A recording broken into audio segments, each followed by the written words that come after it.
machine bi day permettre ñu xool deret bi si nit ki nan lay wayee ak yooyu noonu par exemple bu ñu waree def opération dañuy xool demander hémostase bi ñu xool deret bi ndax ni muy wayee normal na ou pas pour éviter ñu am ay hémorragie yooyu noonu mooy deret bi di saigner ñuy nàcc yooyu noonu ñaari machine yi même fonction la waa ñoom ñaar ñoo yam ay fonction yooyu noonu bii nii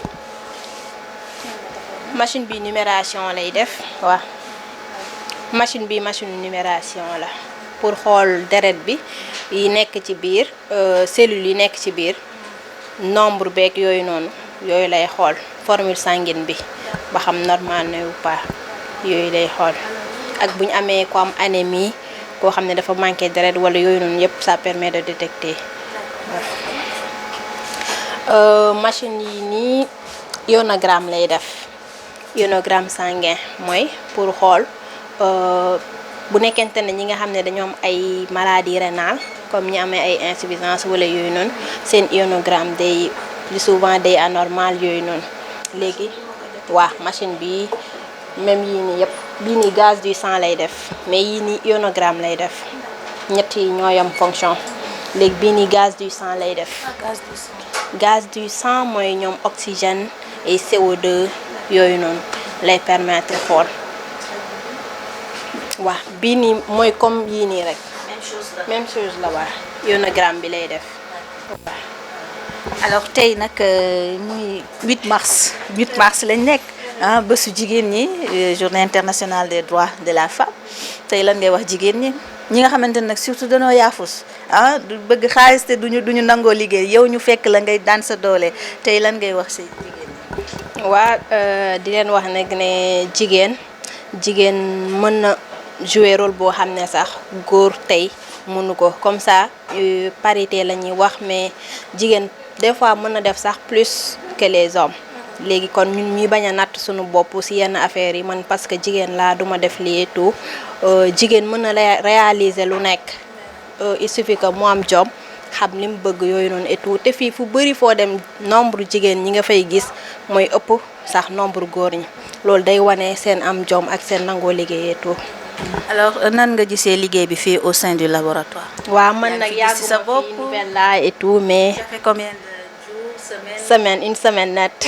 oui. alors si une semaine yooyu am na loo fi jàngat. oui. ban jàngat nga fi def. ban jàngat parce que labo bi man déjà docteur Boy sama ancien la et tout waaw sentir naa sama bopp nag gan laa mais soo gisee di nga xam ne xaw naa miin bu baax et tout yàgguma fi mais. ñoom ñëpp ibil nañ ma seen bopp jiitu ko ci moom docteur Boy mi bi ma ñëwee tëjalu ma boppam et tout wan ma affaire yi mettre ma nekk à l'aise yooyu noonu te lépp daal moom la ñu ngi koy ñaanal rek mu avancé gën a fépp fu mu bëgg a yegg daal laboratoire bi egg fa ñu koy dégg fu nekk incha allah ok. merci beaucoup et bonne fête. merci et à vous aussi. madame Niang ñu bàyyi la nga présenté wu.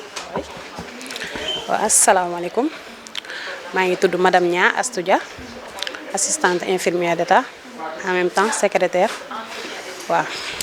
mais man dafa dugg ci biir laboratoire bi gis seen i sañ sax yéen daal dafa mel ni 8 mars bi da ngeen ko téye nii. waaw 8 mars kii di 8 mars yi di wax journée de la femme kon tey l'honneur à def à nous les femmes oui ñoo xewle tey moo tax bi nga ñëwee gis nga ñu fii ñu yànji torop macha allah vert blanc waaw. comme couleur de l'islam ak bi wax waa tamit vert blanc bi bokk na ci suñu couleur waaw. alors naka ngeen koy dundee. waaw 8 mars bi moom ni ñu koy dundee. journée boo xam ne dañ ko jagleel jigéen ñi donte sax jigéen ñi nag chaque jour 8 mars la mais un jour spécial pour femmes yi surtout nag ci les droits de la femme tey naka ngeen koy. waaw bis bi moom ni ñu koy dundee tey wax dëgg yàlla kontaan la ñuy def. ndax jigéen mooy yaay jigéen mooy lépp kon ku wax ni dañ ñoo jagleel benn jour boo xamante ni si rien que pour ñun wax dëgg yàlla loolu dañ koy rafetlu di ci kontaan jour yëpp 8 mars la ndax jour yëpp journée de la femme la mais comme dañ ñoo jagleel tey jii wax dëgg yàlla tey moom kontaan nañ ci torop soo ñu xoolee sax xam ne tey moom dañoo kontaan macha allah waaw. alors taxawaayu jigéen ci société bi comme les droits de la femme. waaw foofu moom dañuy wax naan jigéenu démb wax jigéenu tey.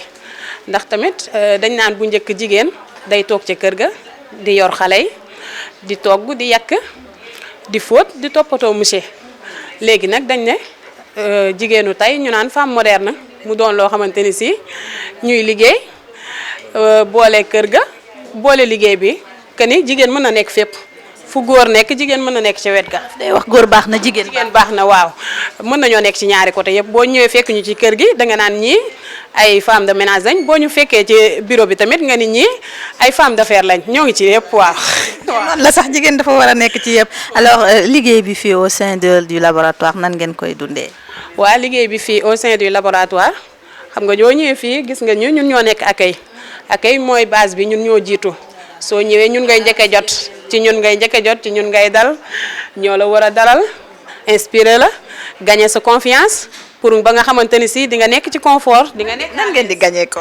ni ñuy gagner confiance bi mooy soo ñëwee niñ lay accueillir reetaan la waaw dalal la xam nga nit ki bu feebaree ñëw indi bulletin am di def ci analyse pour moom jàpp na ni dafa feebar mënul wax mënul def yenn yi. yow yaa koy comprendre jël sa stress ak sa problème kër teg fee ci buntu bi léegi nag del ko tatagal ko déglu ko waxtaan ak moom. li nga wax dafa am importance parce que des fois nga dem ci hôpitaux yoo xamante ni da ngay feebar boo demee au lieu sa feebar wàññeeku dañuy yokk feebar ndax accueil bi du normal donc li nga wax c'est très important bëgg naa nga ñaax ci sa mbokk yi nga xamante ni ñoom ñooy liggéey ci wàll. waaw loolu moom yaakaar naa instant bii nii ñu ngi ciy travailler lu bëree parce que ñëpp a ngi koy wax foo dem fu ne hôpital ni ñu war a toppatoo malade bi dañuy yokk sa feebar alors que santé nekkul loolu soo ñëwee au contraire dañu war a wàññi sa feebar waaw mais instant bii nii moom yaakaar naa bi wax waaw loolu mooy différence am ak yeneen clinique yi soo ñëwee dinañ la dalal tatagal la ba nga kontaan waaw macha allah. alors un mot pour Boy waaw kooku moom wax dëgg yàlla dañ koy ñaanal ba pare ndax dañ ne feccum liir bu neexee ndey ja moo téye ca mbagg ya kon soo ñu fekkee ñu mel nii ba nga kontaan keneen kontaan ku ñu fi fekk kontaan moom mii la ndax ànd na ci xelam xalaatam ak dooleem yëkkati poosam def ci mënoon na ñoo ñëw tey ñu ni journée de la femme la mu ni yoonam nekku ci liggéey leen seen liggéey mais boo xoolee depuis ce matin presque mën nañu liggéey ni ñu war a liggéeyee parce que ñu ngi ci activités yi et tout te it daf ñu ciy jàppale soutenir ñu ci génne poosam jox ñu lu bëri macha allah ñu koy ñaanal yàlla labo bi nekk ci labo yi nga xamante ni si yi gën a kawe la ba fépp fu ñuy tudd labo bu mag ñu ko fay tudd mais nag il faut que ñu remercier tamit première dame munu cee ñàkk ndax dañ ne feccim liir bu neexee nday jaatee ca mbagg ya kon nag madame Boy ñu ngi lay wax ni la jaaraama jaajëf ndax wax dëgg yàlla jàpp nga ci yow tamit macha allah journée bu réussir nii yaa ngi ci ginnaaw yàqoo dara toujours yaa ngi defar macha allah kontaan nañ. kontaan nañu et bonne fête à vous. et bonne fête à vous de même merci. la nga présenté. salaamaaleykum maa ngi tudd Dior Sarr maa ngi liggéey Bioxwa secrétaire la fii waaw. tey di 8 mars ñu jagleel ko jigéen ñi journée internationale des droits de la femme taxawaayu jigéen ci société bi. waaw loolu dafa am solo parce que jigéen mooy yaay jigéen mooy sœur jigéen mooy defar dëkk bi lépp loo xamante ni rek da nga cee bëgg ab réussite lu baax jigéen moom nga siy jiital parce que moom kii la quoi benn géej la dafa xaw a doy waar mooy baaxal moom mooy bonal ñun nag ñu ngi nekk fii di daan suñuy doole mais macha allah amuñ fi benn problème. alors di looy wax ci tënk rek jigéen ñi nga xamante ni vraiment dañ leen di mettital ci biir kër yi violage conjugal violage verbal. loolu moom dafay xaw a metti parce que léegi loolu dafay war a jeex dañoo war a bañ parce que jigéen kenn du ko mettital kenn du ko wax ju ñaaw da jigéen li ma xam si moom mooy takku ba dëgër liggéey jëmale société bi si kanam parce que jigéen mooy éduquer jigéen mi ngi fépp man daal si en suma do loolu rek laa si waaw. lay sant di la gërëm et bonne fête. ah merci beaucoup à vous aussi bonne fête merci. rôle bi décortiquer ñu ko un peu. si sa biir wax nga ne prélèvement sanguin. waaw gynéco comme genre ñi am PV FCV wàllum jigéen daal waaw fii dañ koy xoolaale tamit fii ñi am tamit ay prélèvement sanguin comme ñiy xool suukar si dépistage mooy diabète bi drépano comment dirais-je bépp prélèvement daal ñu dañ koy def daal fii. prélèvement daal fii la yow yaa ngi ko. waaw maa ngi koy prélever après ma dugal ko ci jàllale ko ci biir. alors loolu ça dure combien d'heures, combien de jours? C'est sur rendez-vous? non à tout moment boo ñëwee mën nañ la jël. par exemple man bu ma ñëwoon nii mën naa ko def mu génn tey. waaw am na analyse yoo xam ne mën nga ko def nga toog même pas 30 minutes ñu jox la sa résultat am na analyse yoo xam ne boo ko defee ay heure lay am na yoo xam ne boo ko defee le lendemain lañ la koy jox am na yoo xam ne 15 jours lañ la koy jox. alors pourquoi nga def sa choix liggéeyee fii ci BioAxwa? BioAxwa nag daf ma yàgg a neex parce que man régional laa nekkoon foofu laa yàgg naa fa trop néphro di leen nii bu baax ñoom tamit léegi après ca lañ ma gàddu ngom mooy majoru néphro boole ak kii monsieur Boy waa docteur Boy après ba ma ñëwee waaw ci laa commencé daal waaw. est-ce que fii liggéey bi yaa ngi tu te sens à l'aise yaa ngi fii gis sa bopp? macha allah nan lay doxee fii ak. macha allah maa ngi ciy gis sama bopp yëg naa si tamit sama bopp te neex na ma waaw macha allah. alors bëgg nañoo xam jigéen ñi nga xamante ne ñu ngi pratiquer médecine. parce que très souvent nag yéen ñi nekk ci hôpitaux yi dañ leen di xaw a ŋàññi nag ci wàllu sàggane kii malade yeeg yooyu yow nekk nga seen biir xam nga exactement li ngeen di dund lan moo waral tout le temps ñu leen di taxé ci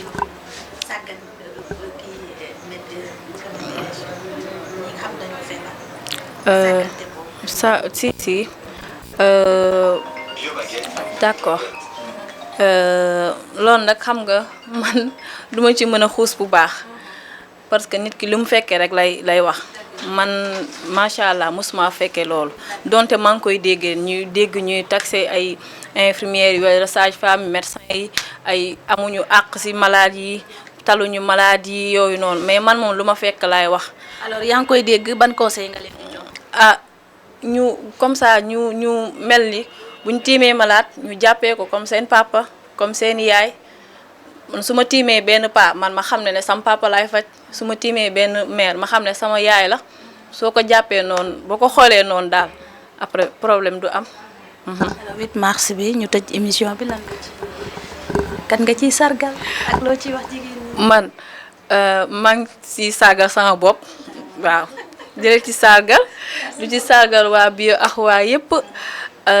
ak première dame waaw madame Boy Ndeye Waré Ndoye di ci sargal tamit jigéen ñëpp daal ak waa Néphro. En tout cas merci et bonne fête. Et à vous vraiment merci. donc ñu bàyyi soxna si mu présenté wu. Bonjour, je m'appelle Maïmouna Fall, je suis technicienne au laboratoire ANAPAT, plus précisément anatomocystologie pathologie. Là, on reçoit les prélèvements biopsie, pièces opératoires, aussi les FCV, frottis cervico-vaginal pour les dépistages du cancer du col de l'utérus. ANAPAT, cela veut dire que là, on fait les dépistages des tumeurs, cancers, etc. Par exemple, les pièces opératoires, on peut recevoir des prélèvements. On peut recevoir des prélèvements comme différents organes, par exemple les seins, cancer du sein, les prostates pour les hommes et différents autres prélèvements. Donc tout ce qui va en rapport avec la physionomie humaine, on reçoit ce genre de prélèvements. Les prélèvements peuvent différer, soit des pièces opératoires, l'intégralité de l'organe, par exemple le sein en entier, on reçoit le prélèvement, ou bien les biopsies, c'est-à-dire une petite partie de l'organe en tant que tel. Là, à l'arrivée des prélèvements, on fait la macroscopie dehors. Après la macroscopie, on fait différents processus, à savoir d'abord la déshydratation, avec ce tomate de déshydratation qui sera déshydraté. Après déshydratation, cette machine de coulage qui a de la paraffine à l'intérieur sont posées sur plate réfrigérante. Ensuite, la coupe. Là, on a un microtome qui sert à couper les prélèvements sur l'âme, les bains-maries et la plaque chauffante. Après toutes ces procédures, les lames sont colorées grâce à une automate de coloration. Là, il y a différents colorants spécifiques pour pouvoir colorer les prélèvements. Au final, on a ces résultats. Là, ce sont des lames de biopsie qui vont être lues sur microscopie. Et là, les FCV, frottis cervico-vaginal, par exemple, les dépistages du cancer de col de l'utérus. Et là, il y a la microscopie. Voilà, en grosso modo. Machallah, en tout cas description bi amna solo ah merci beaucoup. Alors lan ngay wax ci 8 mars bi? Conseiller nos femmes à aller de l'avant parce qu'elles le peuvent en fait. Elles le peuvent waaw ñu yokk jom gën a doole futale takk ndig yi bu baax xam ne góor baax na jigéen baax na. Merci et bonne fête. Merci, bonne fête à vous aussi. Voilà donc soxna si ñu bàyyi la nga présenter. waaw asalaamaaleykum maa ngi tudd Aïda Touré man maay responsable unité de biologie moléculaire fii au niveau du laboratoire bi wax waa Duraay. Alors est-ce que mën nga ñu defal benn description rek? D'accord xam nga bi wax waa Duraay vraiment on tend toujours à di gën a dimbali nit ñi surtout donc en cela dañuy tendre vers l'excellence benn instant raison pour laquelle tey suñu docteur installé fii c'est ce comment dire salle bi nii nga xamante ni c'est une salle qui est destinée à faire le Covid et aussi l'hépatite mais aussi toutes sortes de kii loo xamante ni day jëmale ci mbirum biologie moléculaire donc salle bi nii c'est la salle d'extraction donc tout ce qui est extraction on le fait ici beneen salle moom mooy la salle d'amplification am na aussi la salle mixte voilà.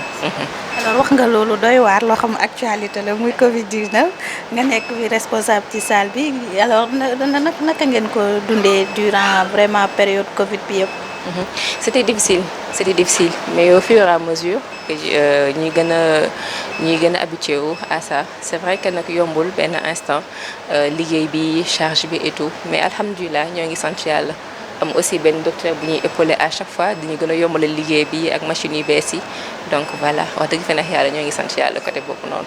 Alors mën nga ñu kiyal machines yi un peu bu ci nekk lan lay liggéey en bref rek mu gaaw voilà. ñaari machine dañu am ñaari machine bi machine extraction la comme aussi bee machine extraction la donc ñoom ñaar yëpp dañuy extraire virus comme aussi dañuy extraire bactéries voilà donc lii benn centrifugeuse la. D'accord léegi ñaar yi moom ñaari hôte la voilà am nañu fii hôte benn hôte mu ngi nii di utiliser mu ngi koy utiliser moom instant bi nii c'est hôte la pour extraction voilà bii aussi beneen hôte la donc même chose aussi donc ñun en fait bu ñuy manipuler Covid surtout bu ñuy liggéey ak ci Covid bi yi la ñuy utiliser en fait pour ñu protéger et tout donc tout ce qu'on devra manipuler ci lay am ci ñaari hôte yi lay am amaan na aussi beneen boo xamante ni mi ngi fay salle mixte.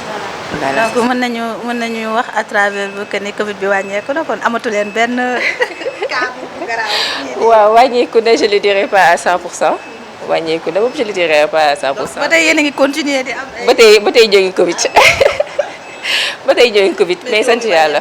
waaw quand même wàññeeku na vraiment au niveau national et international tamit wàññeeku na. ñu tëj rek comme ci kaw loolu am nga ci expérience lan ngay wax sénégalais yi nga xamante ne vraiment dañu jël Covid bi rek xaw koo ñàkk a fay. waaye ñu gën a farlu ñu gën a fagaru aussi parce que du question que di wàññeeku rek nekku fi tamit dañu gën a jël suñuy motukaay pour leneen ba ñu bett encore ci biir.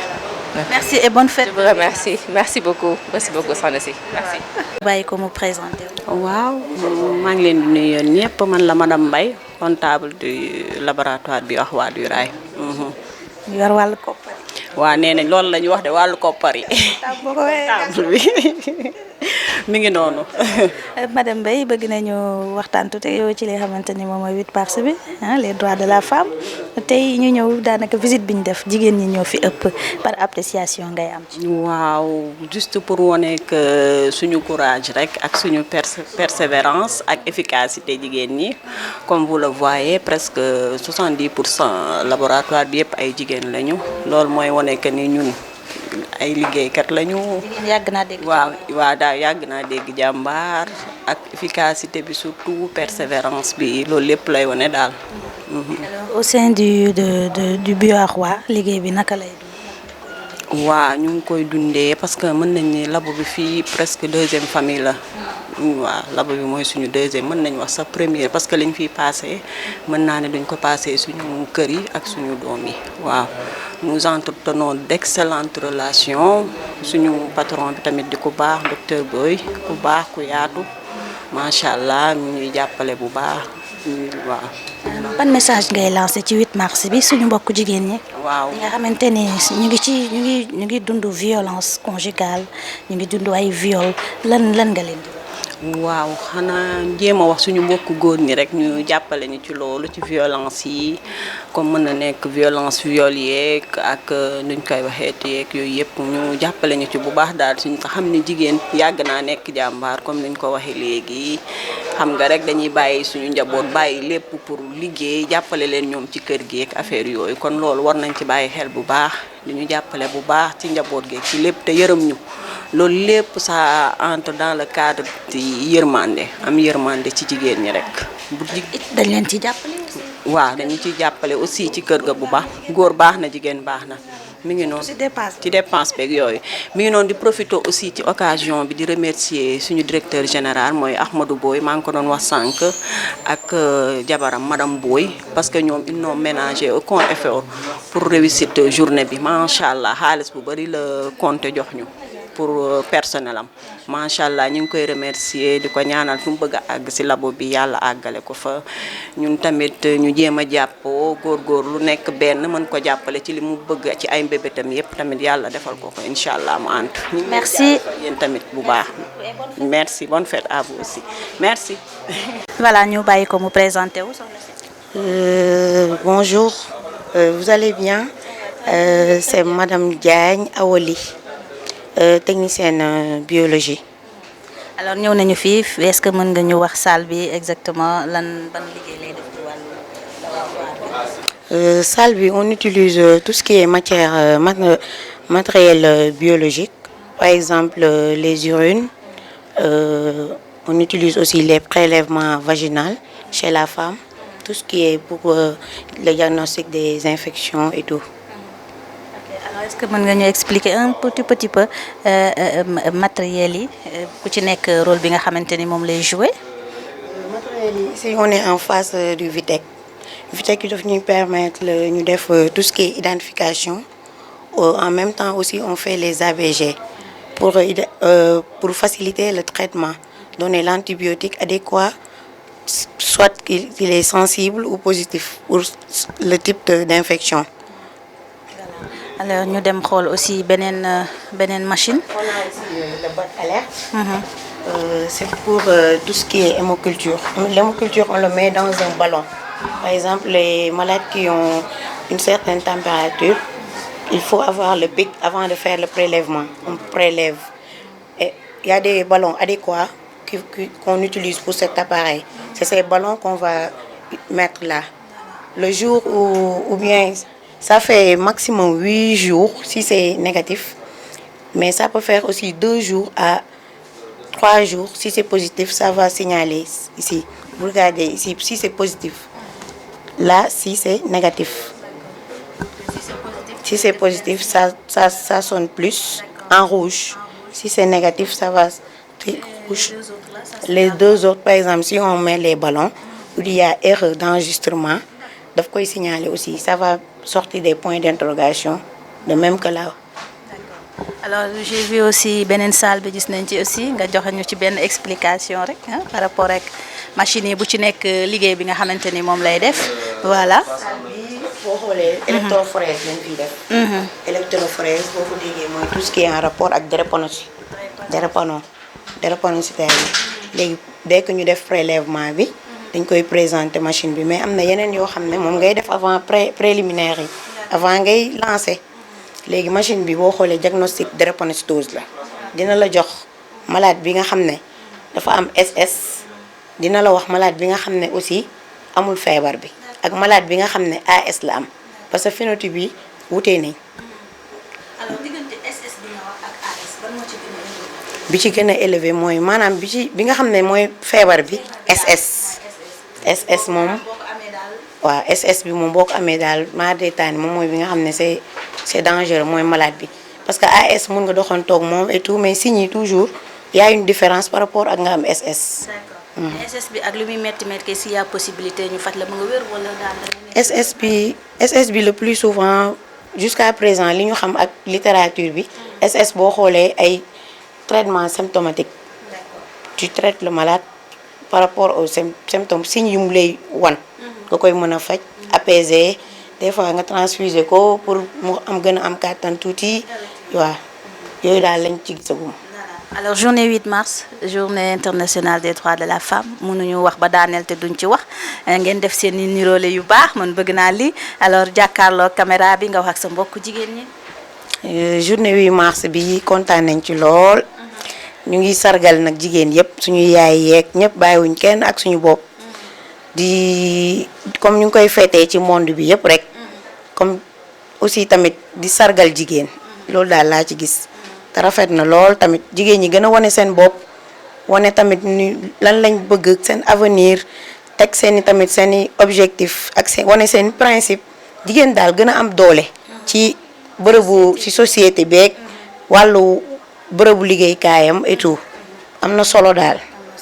merci beaucoup et bonne fête. merci beaucoup madame. voilà donc très chers internautes tey lii lañ leen andiloon nag à travers Thiès Info Thiès TV muy journée internationale de la femme ñu ñëw fii nag bio Ahwa donc ci monsieur Boy doon def nag visite des lieux macha allah ñu recueillir fi nag ay idées yu am solo tey ku xamul woon bio Ahwa tey di nga ko gën a xam ndax spécialité bi nga xamante ni moom la ñuy liggéey gis nañ fi macha allah matériel yu am solo waaye gis nañ fi aussi professionnalisme mais li ma fi gën a frappé mooy la majeure partie des employés c'est des femmes loolu wax dëgg yàlla mu nekk loo xamante ni touché nañu mu nekk lu neex loo xam ne parce que jigéen moom wax dëgg yàlla waratul toog rek di tàccu wala di def mais jigéen dafa war a liggéey comme tout le monde góor baax na jigéen baax na alors ci occasion boobu ñuy souhaiter à toutes nos mamans sans exception une très bonne fête journée internationale des femmes di leen wax takku leen liggéey leen teg ko ci yoon yàlla dina ñëw incha allah merci beaucoup à tout le monde.